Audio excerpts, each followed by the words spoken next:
Hello, my name is Ruth. This is Hollow Homestead, and I'm out in the garden today and I'm harvesting some stuff. I've got a lot of tomatoes that I need to pick because we are going on a week-long vacation to the Outer Banks. We're going to be hanging out at Kitty Hawk. I'm so excited.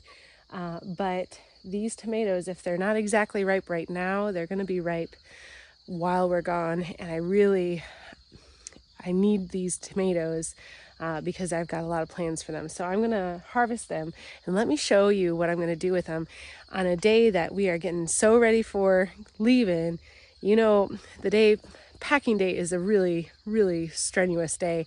And I just, let me show you what I do in order to, when I need the tomatoes to be taken care of quickly. And I got a lot of other stuff that I got to do. So join me in my tomato harvest today.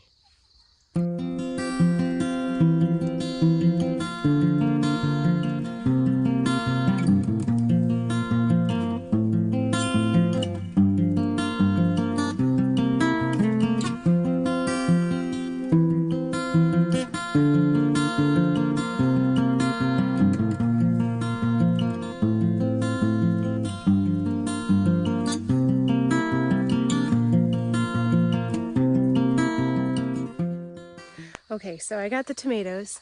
I also got some squash that I need to pick.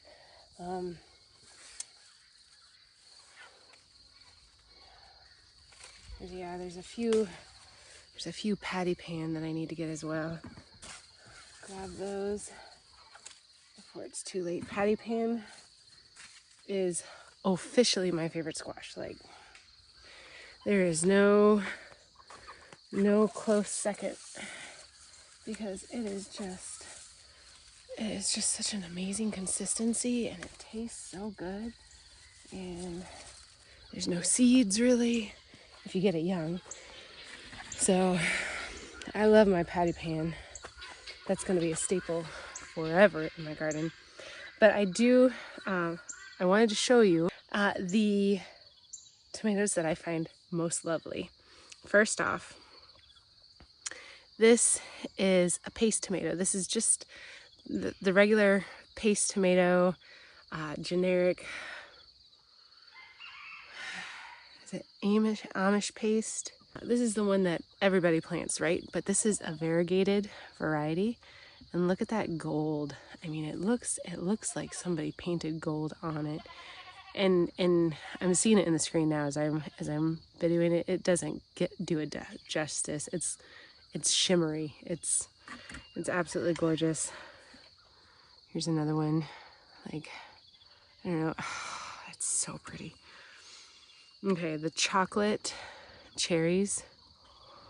I mean, do you see how dark that is? That's so beautiful, and they're delicious. My favorite is the yellow one. So, and then this is a pink tomato, and doesn't it look like an egg? I'm pretty sure this is the Thai pink egg tomato, because I mean, for obvious reasons, right? It looks like an egg, but it's such a pretty blush pink, and I just think that's gorgeous. So I'm gonna go up to the top part of the garden, make sure that I'm not missing anything, but let me show you what I got right now. So here we go. Now, this tomato has a black spot on it, but with what I'm gonna do with these, I can cut that part off and it's gonna be absolutely fine. Looking for, got some mildew, powdered mildew. I gotta fix that. Look at that zucchini. Oh, there's a squash bug on it. Apparently I didn't get all the squash bugs, but I got enough that I haven't had to worry about it in the last couple of weeks, which has been wonderful. Give me some squash. Okay, I'm not seeing anything else, but there's plenty brewing, which is good. Okay.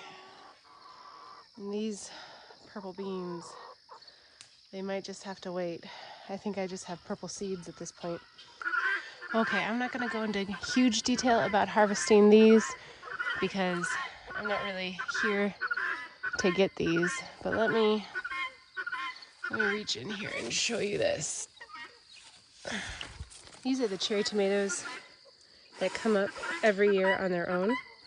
And they are the best cherry tomatoes on God's green earth. I don't even understand. And this is a regular cherry tomato.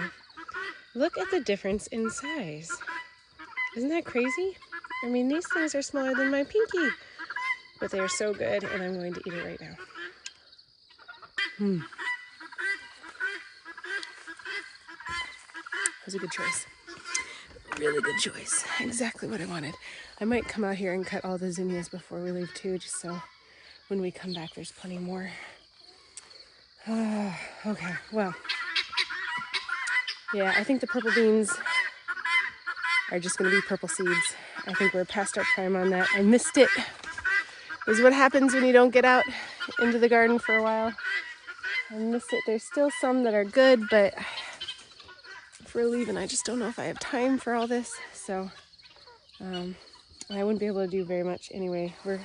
I got places I got to go tonight too. So this is going to turn into a hanging bean trellis where I'm drying everything so that they can turn into seed for next year, and we can have all the purple beans that we want. Purple yard long beans. I love them. Oh, look at the background there. Isn't that pretty on the mountain? Oh, I just love where I live. Okay, so going in to do the tomatoes. Okay, so I was not able to do the tomatoes yesterday because I had an evening with my neighbors, and our kids played and we hung out, and it was wonderful. It was absolutely wonderful. So I'm getting to it today before we leave, and I just want to show you. So I've got some tomatoes that are kind of a little bit gnarly, right? And all I'm gonna do is I'm gonna cut those parts off. Let me show you. Let me get this down a little bit. Okay, so I'm gonna cut this part. And do you see? I mean, that's just beautiful inside there still. So I'm gonna cut off the parts that are not good. And then I'm gonna core it, because I gotta do this fast. We got things to do today.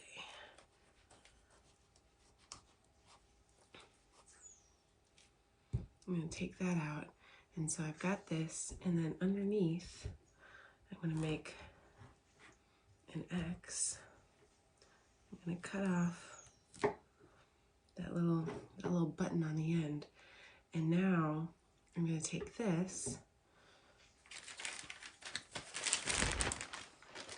and I'm gonna stick it into a freezer bag.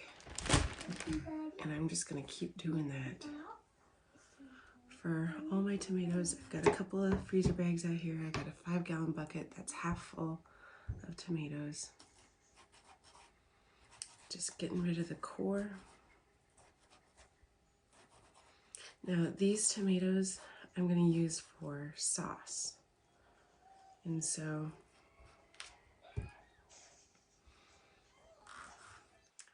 frozen tomatoes make really great sauce. You just stick them in a pot. The skins come right off when they're frozen. If you put that X on the bottom, that is a trick that I learned from Roots and Refuge Farm. And they boil down and they make this absolutely incredible sauce. So I'm gonna put all of them together. Now the main reason that I grow tomatoes is for sauce. I like making sandwiches throughout the summer with them, but the main reason for growing tomatoes for me is to make spaghetti sauce, basically. We love spaghetti, and this sauce tastes so much better when you make it at home. It's not even comparable. So that's why I do the tomatoes. Mostly I'm going to keep doing this with all of my tomatoes. I'm going to fill up these 2 bags, and then I'm going to stick them in the freezer, and that's it. And when it's time, like even the cherry tomatoes, so I'm even just going to take these cherry tomatoes and pop them into the bags whole. So you just take the cherry tomatoes and you just pop them in. You don't have to do anything to the cherry tomatoes. And they make an incredible addition to pizza sauces. And so I just have like a bunch of different types of tomatoes. I definitely put the paste tomatoes in there as well. And I'm going to freeze up these bags. And when it's time to make spaghetti, I'm going to just take the bags out. I'm going to dump them into a pot, saute them a little bit, and then start making the sauce. And honestly, this takes like 5 minutes. We have places that we got to go today. I mean, we got like a 6-7 hour drive to get to the Outer Banks. And so I don't have time to can these. I don't have time to process these, but I don't need to. All I need to do is stick them in the freezer, which is also good because when you can things, you also lose a lot of the nutrients and the vitamins. And there's some really great nutrients and vitamins in tomatoes. And so when you freeze them, you end up keeping those. And so you get to have those vitamins. And as you cook them up on the stove, you're going to lose some because you're heating them up now. But it won't be so complete as it would be if you were canning them. So this is actually a healthier way to do it. It's easier, faster, and healthier. And I think it tastes just as good, if not better, than canned pasta sauce. So guys, if you're thinking about freezing some tomatoes, I'd say go for it, try it. If you love the way that you do your canning tomatoes, do that as well. But I would say give this a shot because it's really wonderful and it works really well. Okay, so these are done and I'm going to be sticking this in the freezer. I'm also going to suck some of the extra air out of here. But that's all you got to do, and they are done and ready to go into the pot for some sauce. I'll just stick them in a pot, simmer them for a little bit, and get that process started. So there we go. Okay, thank you so much for watching. Please hit the like button, the subscribe, the notification bell. I hope this helped you guys have an answer to a conundrum that we often have when the tomatoes are in full bloom and ripeness and they're ready to go and we got other stuff to do sometimes, right? Summer is definitely the time when we're going to be going on vacations a lot. Have a wonderful night and stay blessed.